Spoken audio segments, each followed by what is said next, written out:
राजेंद्र शर्मा अपने पूरे परिवार के साथ कोलकाता में रहते थे। उनकी पत्नी का नाम था सुषमा। आज उनके बेटे माधव की शादी थी। धूमधाम से शादी करके वे बहू राधा को अपने घर ले आए। बहू का गृह प्रवेश हुआ। बेटा, अब दाहिने पैर से अंदर आना। हमारे घर में लक्ष्मी के रूप में आई हो। अब इस घर को अपनेपन से संवारना है तुम्हें। राधा चावल का कलश पैर से आगे करती है। अंदर आते ही पल्लवी चुटकी लेती है। भाभी, बस कलश गिराने से काम नहीं चलेगा, अब तो पूरे घर का भार भी संभालना पड़ेगा। वैसे भैया का ना ध्यान रखना, ये बहुत नखरे करते हैं। हाँ पल्लवी, मैं पूरी कोशिश करूंगी। चलो, बहुत बोल लिया तुमने। पहले भाभी को आराम करने दो, बाकी बातें बाद में करना। देखो बहू, ये घर अब तुम्हारा है। इसे संभालना, सबका ख्याल रखना, घर की इज्जत बनाए रखना। और हाँ, अब ये मत सोचना कि कोई काम सिर्फ मेरा है या तुम्हारा। सब मिलकर करेंगे तो घर भी खुशहाल रहेगा। जी मम्मी जी, मैं पूरी कोशिश करूंगी। बहू, इस घर में सभी हंसी मजाक करते हैं। इनकी कही बातों का बुरा मत मानना, ये सब मन के बहुत साफ है। तुम्हें कभी भी किसी भी चीज की जरूरत हो तो बिना झिझक कह देना। जी पापा जी, आप बिल्कुल फिक्र मत कीजिए। लेकिन भाभी ध्यान रखना, घर में सबसे खतरनाक प्राणी मैं हूँ। अगर मुझसे पंगा लिया तो फिर। पल्लवी की बात सुनकर सब हंसने लगे। कुछ देर सबसे बात करने के बाद राधा और माधव आराम करने के लिए कमरे में चले गए। कमरे में माधव राधा से कहता है, देखो राधा, मैं ज्यादा बातें घुमा फिरा कर करने वाला इंसान नहीं हूं। बस एक बात कहनी है। जी कहिए ना। मेरे मम्मी पापा ने मुझे बड़े ही जतन से पाला है। आज मैं जो कुछ भी हूं उन्हीं की वजह से। अब वे बूढ़े हो रहे हैं तो उनकी सेवा करना हमारी जिम्मेदारी है। तुम्हें इसमें मेरा साथ देना होगा। मम्मी पापा को हमेशा खुश रखना। जी मैं समझ रही हूँ, मैं मम्मी जी पापा जी का ध्यान रखूंगी। राधा, इस घर में बहुत कुछ नया लगेगा तुम्हें, लेकिन धीरे धीरे सब ठीक हो जाएगा। कोई भी परेशानी हो तो मुझसे कहना, मैं हमेशा तुम्हारे साथ हूँ। मैं इस घर को अपना घर बनाऊंगी, आप बिल्कुल चिंता मत कीजिए। आपका साथ ही मेरे लिए सब कुछ है। मुझे तुम्हारी बातें सुनकर बहुत अच्छा लगा। मुझे तुम पर पूरा भरोसा है। चलो अब आराम कर लो, बहुत थक गई होगी। राधा सच में बहुत थकी हुई थी। बिस्तर पर जाते ही उसे गहरी नींद आ जाती है। अगले दिन सुबह जब राधा की आंख खुली तो देखा सुबह के 9 बज रहे थे। वो जल्दी से उठी और फटाफट तैयार होकर किचन में गई। उठ गई बेटा? नई जगह है, नींद आ गई थी ना रात को ठीक से? जी मम्मी जी, कब नींद आ गई मुझे तो पता ही नहीं चला और उठने में देर हो गई। असल में पीहर में इसी टाइम पर उठा करती थी ना, इसलिए जल्दी उठने की आदत नहीं है। वो तो ठीक है बेटा, लेकिन यहाँ सब 9 बजे नाश्ता कर लेते हैं। पल्लवी को कॉलेज जाना होता है, माधव को ऑफिस, तो नाश्ता बिल्कुल टाइम पे चाहिए सबको। समझ गई ना? कल से जरा जल्दी उठना। जी मम्मी जी, मैं कल से जल्दी उठ जाऊंगी।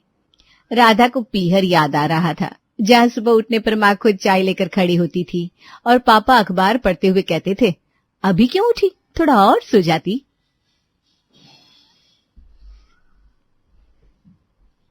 आज तुम्हारा पहला दिन है, नई जगह है तो हो जाता है ये सब। कोई बात नहीं, मैं समझती हूँ, इसीलिए मैं आज मंदिर नहीं गई।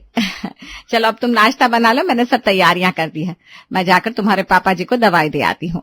जी मम्मी जी। सुषमा राधा को हल्की मुस्कान देकर चली जाती है। राधा ने किचन में इधर उधर देखा, उसे सब कुछ नया नया लग रहा था। वो जल्दी जल्दी काम करने लगती है। तभी पल्लवी वहां आ जाती है। भाभी, पहली बार नाश्ता बना रही हो तो स्वाद में एक्स्ट्रा प्यार होना चाहिए, इसीलिए मक्खन रख रही हूँ। वैसे भैया को ना बहुत पसंद है पराठे में मक्खन, अच्छी तरह लगाना मक्खन। अच्छा, माधव जी इतना ऑयली नाश्ता करते हैं? हाँ भाभी, हम सुबह पराठे ही खाते हैं, दही और अचार के साथ। पापा कहते हैं नाश्ता अच्छा होना चाहिए। ओके पल्लवी, मैं मक्खन लगाकर पराठे बनाऊंगी बस। राधा जल्दी जल्दी नाश्ता बनाकर टेबल पर रखती है। माधव, पल्लवी और राजेंद्र जी टेबल पर आकर बैठते हैं। सुषमा भी वहीं आ जाती है। वाह, पराठे तो मम्मी जैसे ही बने, बस थोड़ा मक्खन कम लगाया है। ओहो भैया, भाभी के पीहर में मक्खन कम खाते होंगे शायद। वैसे मैंने कहा तो था भैया को पराठों पर मक्खन बहुत पसंद है। अरे कोई बात नहीं राधा, धीरे धीरे सब सीख जाएगी। वैसे पराठे अच्छे बने हैं। थैंक यू पापा जी, मैं आगे से सबकी पसंद ध्यान में रखूंगी।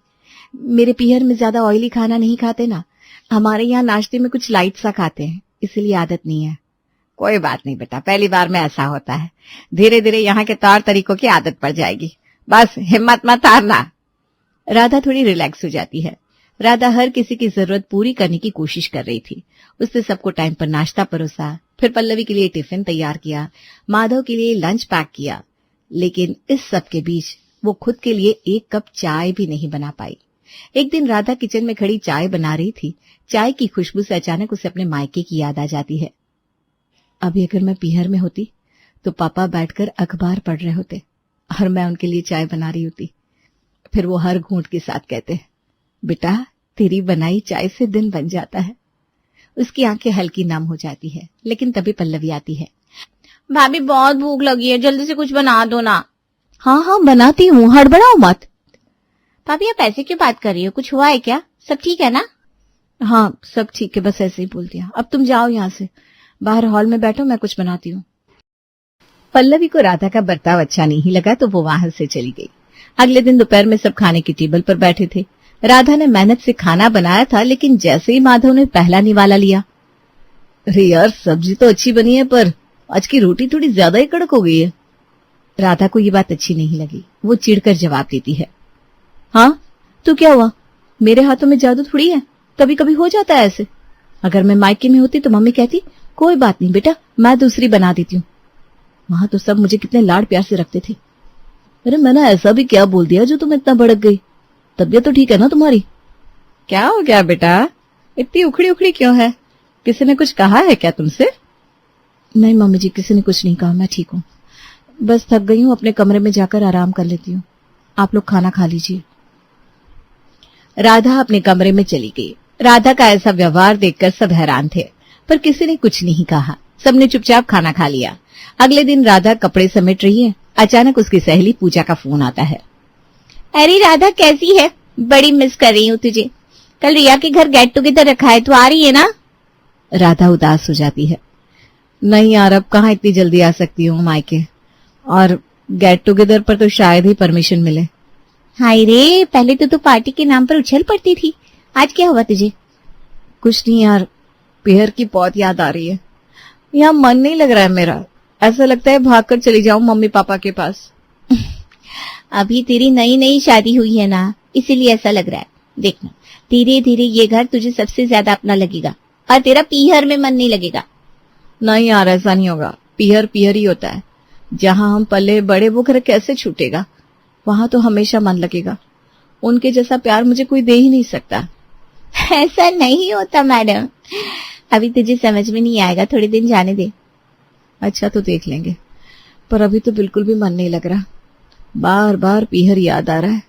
पहले तो कितनी आजादी थी, जब मन करता सहेलियों से मिलती, जब जी चाहता बाहर घूमने चली जाती। लेकिन यहाँ तो कुछ भी अपनी मर्जी से नहीं कर सकती। तो थोड़ा टाइम दे अपने आप को, सब ठीक हो जाएगा।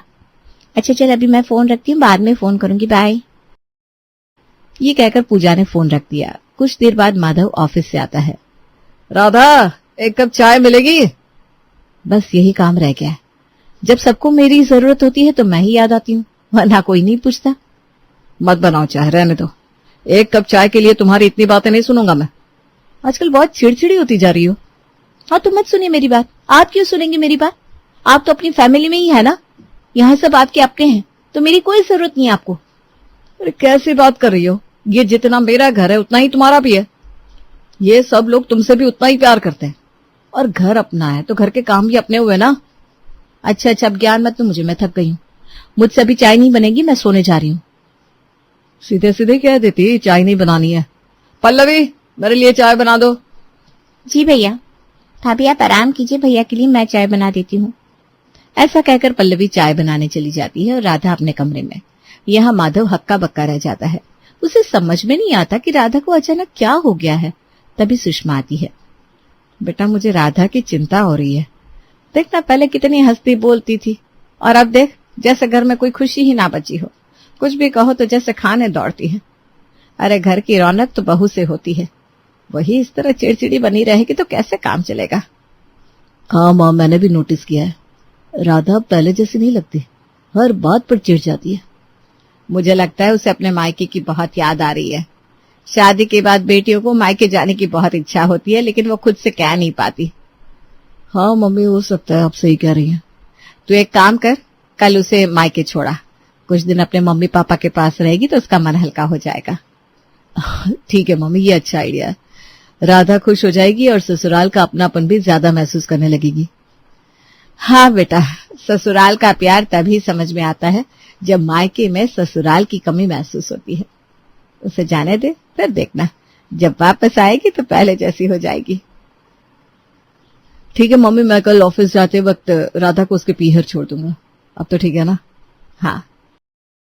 रात में माधव अपने कमरे में जाता है जहां राधा अपने ख्यालों में खोई हुई थी। उसे देखकर माधव कहता है, राधा तुम पिछले कुछ दिनों से बहुत चिड़चिड़ी लग रही हो। सबने नोटिस किया है कि तुम ज्यादा खुश नहीं हो। तुम्हें यहाँ कोई तकलीफ है क्या? कोई बात है तो बताओ, हम सब मिलकर उसका हल निकालेंगे। नहीं, ऐसी कोई बात नहीं है, बस थोड़ा थक जाती हूँ और कुछ नहीं, मैं ठीक हूँ। राधा सच बताओ, तुम्हें अपने मायके की याद आ रही है?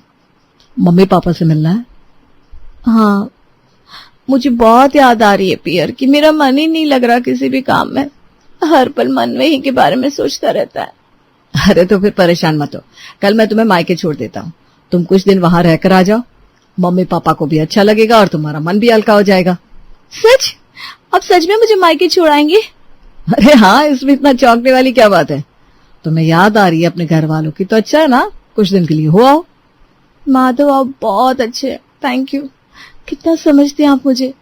अरे थैंक यू मत कहो, मैंने कुछ नहीं किया। वैसे थैंक यू कहना है तो मम्मी जी से कहना, उन्होंने कहा है तुम्हें पीहर ले जाने को। राधा खुश होकर मन ही मन सोचती है, मम्मी जी ने मुझे समझा, मेरे मन को समझा। सच में मम्मी जी बहुत अच्छी हैं, सास हो तो मम्मी जी जैसी। राधा और माधव दोनों बातें करते करते सो जाते हैं। अगले दिन सुबह राधा बहुत खुश थी। उसने जल्दी उठकर सामान पैक कर लिया। कुछ ही देर में माधव उसे पीहर छोड़ देता है। वहां जाती ही शुभा उसे गले लगा लेती है। मायके में उसे फिर से वही मिलता है, पुराना प्यार, वही लाड़ दुलार। वो बहुत खुश थी, लेकिन 2 दिन बाद ही उसे अपने ससुराल की याद आने लगती है। उसका मन थोड़ा उदास हो जाता है। बेटा नाश्ते में क्या खाएगी बता, सैंडविच खाएगी क्या? मम्मी मैं नाश्ता बना लूं? अरे पर क्यों, तू आराम कर, तुझे वहां बहुत काम करना पड़ता होगा। अभी पीहर में मजे से आराम कर। हाँ पर अब आदत हो गई है, सबके लिए नाश्ता खाना बनाना मुझे अब अच्छा लगता है। मम्मी सबके लिए आलू के पराठे बना दूं क्या, दही के साथ अच्छे लगेंगे। पराठे? अरे तुझे पता है यहाँ हम सब नाश्ते में पराठे नहीं खाते। और तुझे कब से नाश्ते में पराठे पसंद आने लगे? तू तो पराठों को देखना भी नहीं चाहती थी। वो मम्मी माधव जी को पराठे बहुत पसंद है ना, घर पर सब सुबह पराठे ही खाते हैं तो मुझे भी आदत पड़ गई। अब मुझे भी अच्छे लगते हैं पराठे। अच्छा, तो कुछ ही दिनों में तुझे ससुराल के खाने की आदत भी पड़ गई है? ये तो अच्छी बात है। वैसे भी अब तो तेरा असली घर वही है। हाँ मम्मी ये तो है। अब मुझे पराठे बनाने दो ना, आज मैं सबको मेरे हाथों के पराठे खिलाऊंगी, घर के ताजा मक्खन के साथ। राधा सबको पराठे बनाकर खिलाती है। अचानक उसे महसूस होता है कि वहां सब कुछ वैसा ही है, लेकिन फिर भी अलग सा लगता है। एक दिन राम प्रसाद कहते हैं, बेटा तेरी बनाई चाय से दिन बन जाता है, एक कप चाय बना दे तो मजा आ जाए। हाँ पापा बनाती हूँ। पता है पापा, अब ससुराल में भी सब मेरी बनाई चाय की बहुत तारीफ करते हैं। पापा जी और मम्मी जी का तो दिन ही शुरू नहीं होता मेरे हाथों की चाय के बिना। कितना मिस कर रहे होंगे ना मेरी चाय को। अरे पापा जी की दवाई का टाइम हो गया, पता नहीं पापा जी ने दवाई ली होगी कि नहीं। उन्हें रोज मैं ही दवाई देती हूँ। अब मैं जब यहाँ हूँ तो पता नहीं याद होगा कि नहीं। तू भी तो उन्हें बहुत मिस कर रही है। तेरे पापा जी की तुझे फिक्र हो रही है तो फोन कर ले। हाँ पापा ये सही कहा आपने, मैं फोन कर लेती हूँ और दवाई के बारे में याद भी करा देती हूँ, ये सही रहेगा। राधा खुश होकर जल्दी से फोन उठाती है और ससुराल में फोन लगाती है। हेलो मम्मी जी, नमस्ते, कैसी हैं आप? घर पर सब कैसे हैं? आप लोग वक्त पर खाना खा रहे हैं ना? खुश रहो बेटा, हम सब ठीक है। तुम बताओ कैसे फोन किया? मायके में मन तो लग रहा है ना तुम्हारा? वो मम्मी जी पापा जी की दवाई का टाइम हो गया है ना, तो मैंने सोचा पूछ लो पापा जी ने दवाई ली कि नहीं। दवाई ले ली थी ना पापा जी ने? बेटा तुम यहाँ की फिक्र मत करो, पल्लवी ने तेरे पापा जी को दवा दे दी थी। तुम अपना ध्यान रखो और खुश रहो। कुछ दिन के लिए मायके गई हो, मजे करो वहां। चलो फोन रखती हूँ। फोन कट जाता है। अब राधा पीहर में उदास रहने लगती है। उसका मन अब हर पल ससुराल के लिए बेचैन रहता है। शोभा भी बहुत दिनों से ये देख रही थी। अगले दिन शोभा राधा से कहती है, क्या हुआ राधा, मैं देख रही हूँ आजकल तो कुछ उदास सी लग रही है। कोई बात है क्या बेटा? कोई परेशानी है तो बता। अपनी माँ को नहीं बताएगी तो किसे बताएगी? कुछ नहीं मम्मी, ससुराल में थी तो पीहर की याद आती थी और मन नहीं लगता था। अब जब पीहर आई हूँ तो ससुराल की चिंता लगी रहती है, वहां की याद आती है। कौन क्या कर रहा होगा, कौन से वक्त किसे क्या चाहिए होता है, वक्त पर सबने खाना खाया कि नहीं, दवाई ली कि नहीं, दिन भर यही सब सोचती रहती हूँ। बेटा ये तो हर लड़की के साथ होता है। शादी के बाद ससुराल कब अपना बन जाता है पता ही नहीं चलता। एक पैर ससुराल में तो एक पैर पीहर में, बस यही तो चलता है। पर मम्मी पीहर भी तो अपना है, यहाँ मैं बचपन से हूँ और वहां गए अभी सिर्फ कुछ ही महीने हुए हैं। फिर भी ऐसा लगता है जैसे कि मेरे बिना वो घर चलेगा ही नहीं। पहले भी तो वो घर मेरे बिना चलता था ना, पर अब तो जैसे हर पल उस घर की फिक्र रहती है। वो इसलिए बेटा क्योंकि वहां तेरे ऊपर जिम्मेदारियां हैं और तू उसे समझती है। हर लड़की ससुराल को अपना बनाती है, कोई थोड़े जल्दी तो कोई देर से। मुझे खुशी है कि तूने इतनी जल्दी उस घर को अपना बना लिया। अब मुझे भी तेरी चिंता नहीं होगी कि पता नहीं कैसे अपना घर संभाल रही होगी। हाँ मम्मी, शायद आप ठीक कह रही हैं। अब वो भी मेरा अपना घर है, अब मैं वहां मन लगाऊंगी। हाँ बेटा, पर अपने मम्मी पापा को भूल मत जाना। कैसी बात करिए मम्मी, आपको और पापा को कभी भूल सकती हूँ क्या? अब तो मेरे 2 घर हैं और मुझे दोनों घर से बहुत प्यार है। बिल्कुल सही। चलो अब मैं दामाद जी से कह देती हूँ कि वो तुम्हें अब तुम्हारे ससुराल ले जाए, तुम वहां खुश रहोगी। कभी कभी पीहर आती रहना। हाँ हाँ मम्मी। ये सुनकर राधा खुश हो गई, उसके चेहरे पर रौनक आ जाती है। शोभा माधव को फोन करके बुलाती है और राधा को माधव के साथ उसकी ससुराल भेज देती है।